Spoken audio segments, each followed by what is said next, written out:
राधे राधे सभी को। जून 2026 में एकादशी कब है? तो जून 2026 में परमा एकादशी का व्रत 11 जून 2026 गुरुवार के दिन रखा जाएगा।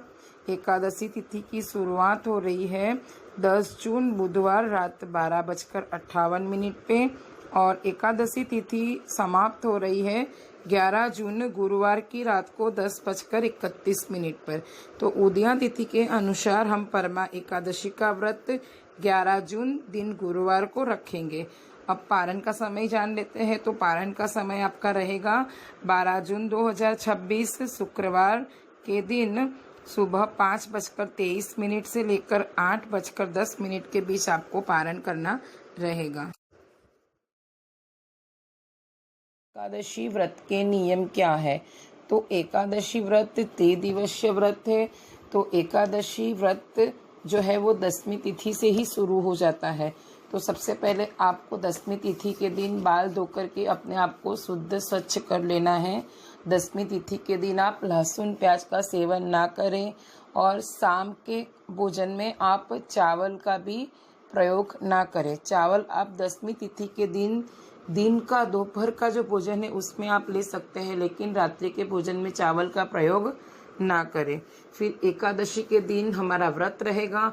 तो एकादशी व्रत अगर आप कर सकते हैं, आपका शरीर कैपेबल है, आप सक्षम है, तो आप फलाहार पे करें, फल दूध और चाय लेके।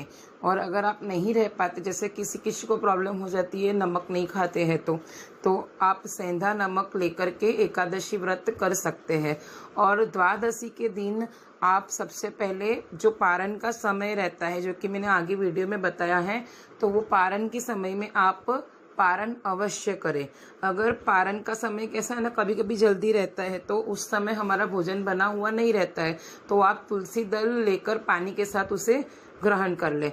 और फिर द्वादशी के दिन जो है उसमें आप पहले जो भी खाना आप बनाते हैं अपना भोजन, तो वो सबसे पहले आप विष्णु भगवान को प्रसादी पहले विष्णु भगवान के सामने रखें, इसके बाद ही आप ग्रहण करें। और द्वादशी के दिन गलती से भी हमें 3 बार अन्न का सेवन नहीं करना है, 2 बार ही करना है।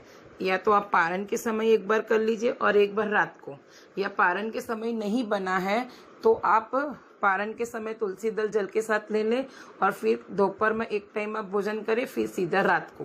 बीच में अगर आपको भूख लगती है तो आप दूध फल फ्रूट चाय ले सकते हैं। जैसे ही आपने तीसरा समय का भोजन आपने ग्रहण किया तो आपका फल जो है वो त्रिष्टा नाम की राक्षसी को चला जाता है। इसलिए हमें द्वादशी के दिन तीसरी बार भोजन नहीं करना चाहिए।